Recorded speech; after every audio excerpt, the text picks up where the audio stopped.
میری عمر اس وقت 14 سال تھی. میں ایک کوٹھی پہ کام کرتی تھی. مالکن نے میری تنخواہ یہ کہہ کر ڈبل کر دی کہ میرا بیٹا تمہارے ساتھ جو کرنا چاہے کرنے دینا, تم سے جو مانگے دینا. مالکن کا بیٹا روز مجھے غلط طریقے سے چھیڑتا تھا. میں بچی تھی, بہت ڈر جاتی. ایک دن اس نے مجھے شراب پلائی تو میں بے ہوش ہو گئی. جب آنکھ کھلی تو میں مالکن کے بیٹے کے کمرے میں تھی اور میرے کپڑے.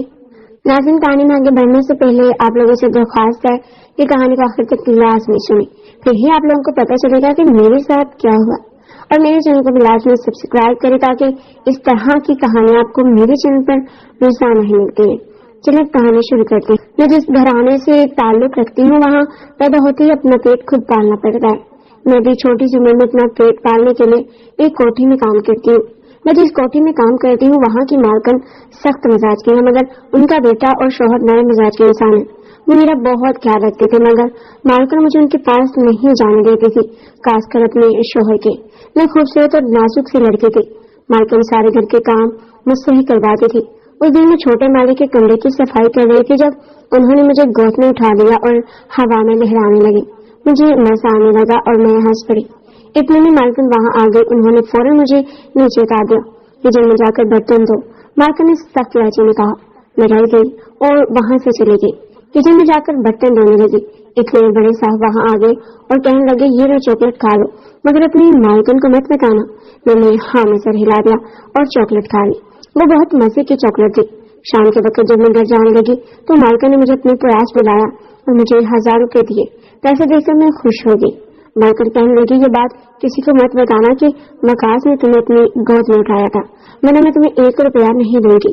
مالکن نے کہا اور میں نے ان کے کہنے پر قسم کھائی کہ یہ بات کسی کو نہیں بتاؤں گی. وہ پیسے میں نے چھپا دیے. میں نے اپنے ابو کو نہیں بتایا ورنہ وہ مجھ سے پیسے لے لیے تھے. اگلے دن جب میں دوبارہ کام پر آئی تو مالکن نے مجھے اپنے پاس بلایا اور کہنے لگی میں سوچ رہی ہوں تمہاری تنخواہ ڈبل کر دوں, مگر میری ایک شرط ہوگی. مالکن نے کہا کیسی شرط مالکن؟ میں نے پوچھا تو وہ کہنے لگی تمہیں میرے بیٹے کی ہر بات ماننی ہوگی. وہ جو کہے گا وہی کرنا اور نہ ہی یہ بات کسی کو بتانا. میری مالکن نے کہا اور میں نے فوراً ان کی بات مان لی. اس میں کون سا مشکل تھا؟ میں مالکن کی بھی تو ہر بات مانتی ہوں, صاحب کی بھی مان لوں گی. تنخواہ ڈبل ہونے پر میں خوش تھی. میں خوشی خوشی گھر کی صفائی کرنے لگی. تب صاحب میرے پاس آئے اور کہنے لگے آؤ میرے ساتھ ہم کھیلتے ہیں. صاحب نے مجھے اپنے ساتھ جانے کو کہا. میں کام چھوڑ کر خوشی خوشی اس کے ساتھ کھیلنے لگی. وہ میری کانوں پر پٹی باندھ کر میرے بدن کو بار بار چھونے لگی تو کبھی مجھے چھیڑنے لگی. میں ڈرنے لگی اور فوراً اپنی آنکھوں سے پٹی اتار دی اور صاحب کے پاس سے بھاگ کر کے چلی گئی. مجھے اچھا نہیں لگا تھا کہ انہوں نے میرے بدن کو چھوا تھا.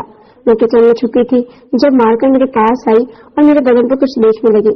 مالکن آپ یہ کیا کر رہی ہیں؟ میں نے مدھم سہمی آواز میں پوچھا.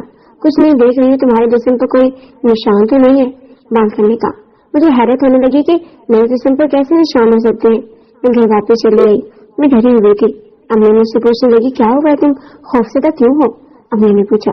میں امی کی لاڈلی تھی کیونکہ میں ان کی سب سے خوبصورت اور مسلم بیٹی تھی. میری وجہ سے امی کو ہمیشہ فائدہ ہوا تھا. تمہارے ابو بتا رہے تھے کہ تمہاری مالکن نے تمہاری تنخواہ ڈبل کر دی ہے.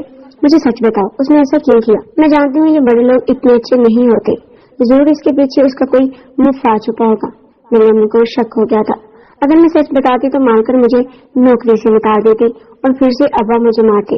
میری نوکری چھوڑنا ابا کو اچھا نہیں لگتا تھا. مجھے نہیں پتا امی مالکن نے میری تنخواہ کیوں ڈبل کی ہے. میں نے کہا امی کہنے لگی کہ تم جوان ہو رہی ہو, ان باتوں کا دھیان رکھنا. کسی بھی لڑکے یا آدمی کو خود کو ہاتھ مت لگانے دینا, یہ اچھی بات نہیں ہوتی. امی نے کہا. مجھے ان کی بات سمجھ نہیں آئی. پھر امی نے مجھے تفصیل سے سمجھایا. میری خوفزدہ ہوگی کیونکہ ایسے تو میرے ساتھ صاحب کرتے تھے. مجھے سمجھا کر امی کچن میں چلی گئی. میں صاحب کے بارے میں سوچنے لگی. اگلے دن جب میں کوٹھی پر گئی تو مالکن گھر پر نہیں تھی, صرف چھوٹے صاحب تھے. وہ لاؤنج میں ہی بیٹھے تھے. مجھے دیکھ کر کہنے لگے آؤ بیٹھو میرے پاس. میں نے نام میں سر ہلا کر بیٹھنے سے انکار کر دیا تو انہوں نے مجھے بازو سے پکڑ کر زبردستی اپنے پاس بٹھا لیا. وہ کچھ پی رہے تھے. مجھے بھی پینے کو کہا مگر میں نے پینے سے انکار کر دیا کیونکہ اس شربت سے گندی بدبو آ رہی تھی. میں نہیں پیوں گی. پی لو, اچھا شربت ہے, اس کو پینے سے تمہیں طاقت ملے گی. صاحب نے ایک گلاس میں میرے لیے شراب ڈال دی اور زبردستی مجھے پلا دی. اسے پیتے ہی میرا سر چکرانے لگا اور میری آنکھوں کے سامنے